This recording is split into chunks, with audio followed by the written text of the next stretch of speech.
Before we begin, we publish new content every day.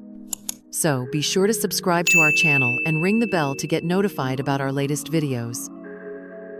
They say you never truly know someone until they show you who they really are. I used to think I knew Jessica Miller better than I knew myself. 30 years of friendship, countless shared secrets, and endless hours of trust. I was wrong about everything.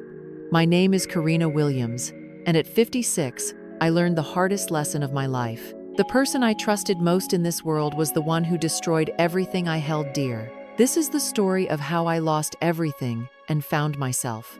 The morning Mark died started like any other Tuesday. I was getting ready for my yoga class with Jessica when Mark called me into his home office. He sat behind his massive oak desk, surrounded by financial documents scattered like fallen leaves.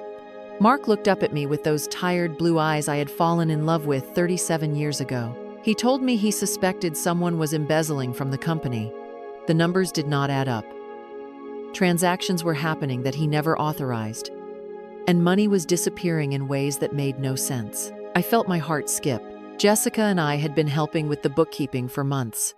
I assured Mark that we had been meticulous, that surely there was some mistake. He looked at me with such love and concern, telling me he trusted me completely, but that someone was bleeding the company dry. I left for yoga that morning feeling unsettled. Jessica picked me up in her silver Mercedes, the same cheerful smile that had greeted me for 3 decades. When I mentioned Mark's concerns about the company finances, she laughed it off with that musical laugh of hers. She told me that successful men like Mark often see problems where none exist. Her words should have comforted me. Instead, something in her tone felt different, almost dismissive in a way that Jessica had never been about Mark before. But I pushed the feeling aside. The call came at 3:47 in the afternoon. Jessica's voice came through in a panic I had never heard before. She was screaming about an emergency, about police cars and ambulances at our house. Her words came in gasps between sobs, telling me to come home immediately, that something terrible had happened to Mark. The scene that greeted me will forever be burned into my memory. Police cars lined our circular driveway, their red and blue lights painting our white colonial house in alternating colors of horror. Yellow crime scene tape fluttered in the autumn wind, like macabre party streamers. Detective Harding introduced himself with kind eyes and gentle manner that could not soften the words that came next. Mark was dead, shot twice in his home office, the same room where we had shared coffee and concerns just that morning. Jessica appeared beside me as if from nowhere, wrapping her arms around my shaking shoulders. Through my shock and grief, I felt grateful for her presence, for her steady voice, answering the detective's questions when I could not form words. The next hours passed in a haze of questions and procedures. Jessica never left my side, interpreting my broken responses for the police, making calls to our children, handling the endless details that death demands. She was everything a best friend should be in a crisis. But as the days passed, small things began to feel wrong. Jessica seemed to know things about our finances that I had never shared with her. She spoke with an authority about Mark's business dealings that surprised me, offering information to the investigators with a confidence that felt oddly out of place. When the IRS agents arrived 3 weeks after the funeral, my world shifted again. They spoke of massive tax debts, of unreported income and hidden accounts. They mentioned phone conversations with a woman claiming to be Mark's assistant, someone who had been stalling their investigation for months. I had never heard of any assistant. Jessica was with me during that terrible meeting, holding my hand as the agents explained that we owed $2.5 million in back taxes and penalties. She seemed as shocked as I was, asking the right questions, taking notes, promising to help me sort through the mess. The discovery of the gun changed everything. Jessica and I were packing Mark's belongings when Jessica's scream from the walk-in closet sent ice through my veins. She stood frozen, staring into my designer handbag. Inside, nestled among my everyday items like some venomous snake, lay a pistol I had never seen before. The police arrived within minutes of her call. Detective Harding looked at me with new eyes as he carefully bagged the weapon, explaining that it matched the caliber of the bullets that killed my husband. I kept repeating that I had never seen the gun before, but my words felt hollow, even to my own ears. The arrest happened 2 days later.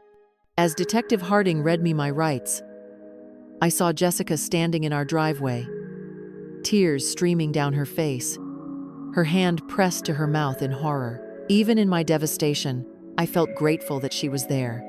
The months that followed were the darkest of my life. Sitting in that concrete cell, I felt like I was living someone else's nightmare. Everyone believed I was guilty. The evidence seemed overwhelming. I had motive, opportunity, and the murder weapon hidden in my personal belongings. Only Jessica continued to believe in my innocence, visiting me twice a week. She would sit across from me in the visiting room, assuring me that she was taking care of everything. She promised to look after Chloe and Leo, to help them understand that their mother could never do such a thing. But something in her visits began to feel strange. Jessica would ask detailed questions about my memories of that day, helping me remember specific times and conversations. Her concern felt loving, but somehow calculated in a way that made me uncomfortable. My daughter Chloe was 20 then. With her father's analytical mind and stubborn determination, she refused to accept that her mother could commit murder. While everyone else had given up on my innocence, Chloe began her own investigation. She started with our home computer, going through months of financial records. What she discovered would change everything. All the suspicious transactions had been conducted from a public library computer. The timestamps showed they were made during hours when I was at yoga class with Jessica. The breakthrough came when Chloe found her father's hidden USB drive. Mark had been secretly recording his business phone calls as his concerns grew. Among those recordings was a conversation that would shatter everything I thought I knew about Jessica. Mark's voice on that recording was angry, more furious than I had ever heard him. He was confronting Jessica about missing money, about fraudulent transactions and forged documents. But it was Jessica's response that stopped my heart when Chloe played it for me in the prison visiting room. Her voice was cold, calculating, nothing like the warm friend I had known. She told Mark that he had underestimated her, that he should have minded his own business. The recording ended abruptly, but the implication was clear. This conversation had taken place the day before Mark's murder. The final confrontation was orchestrated by Detective Harding and my brilliant daughter. Chloe called Jessica in a panic, telling her that the police had discovered evidence of a secret Swiss bank account. Jessica took the bait, rushing to our home to destroy any remaining evidence of her crimes. She did not know that the house was wired with hidden cameras and microphones. As she frantically tried to delete files from Mark's computer, Jessica revealed the truth in angry mutters to herself. She spoke of how Mark had forced her hand, how he should have kept his mouth shut about the missing money. The audio of her confession was damning and undeniable. Within hours, Jessica Miller was under arrest for murder, fraud, and conspiracy. The woman who had held my hand through my darkest days had been the architect of my destruction all along. The truth was devastating. Jessica had been embezzling from Mark's company for over 2 years. When Mark began to investigate, she killed him to silence him, then systematically framed me for the crime. She planted the murder weapon in my belongings, provided false testimony, and even helped establish a suspicious alibi. Every tear she shed at my arrest had been calculated. During her trial, I watched the woman I had considered a sister reveal her true nature. When the judge sentenced her to life in prison without parole, Jessica looked at me with pure hatred, as if I were somehow to blame for her downfall. My own freedom came 11 months after my arrest, but the damage to my life was immeasurable. The house where Mark and I had raised our children had to be sold to pay legal fees and tax debts. The construction company folded within months. At 56, I found myself starting over completely, learning to manage finances I had always left to Mark, making decisions I had always discussed with Jessica. For the first time in decades, I was truly on my own. Chloe had deferred her senior year to fight for my freedom. Together, we rebuilt not just my life, but our relationship. We moved into a small apartment across town, and I enrolled in financial planning courses at the community college. The woman who had once been afraid to balance a checkbook learned about investments and business management. The most difficult part of my recovery was learning to trust again. Jessica's betrayal had shattered my confidence in my own judgment. Therapy helped me understand that predators like Jessica are skilled at deception, that being trusting was not a weakness, but that I needed to learn to trust with wisdom instead of blind faith. Slowly, I began to build a new life. I took a job at a nonprofit organization that helped wrongfully convicted individuals, using my experience to comfort and guide others who had been failed by the system. The work was meaningful in ways my previous life of charity lunches and social events had never been. 2 years after my release, we established the Mark Williams Foundation for Justice, dedicated to helping families affected by wrongful convictions. Chloe graduated with honors and joined me in running the foundation, bringing her business skills and natural empathy to help others navigate the aftermath of false accusations. Learning to forgive myself was perhaps the hardest part of my journey. For months, I tortured myself with questions about what I should have seen, what I should have known. Therapy helped me understand that self-blame was another form of victimization.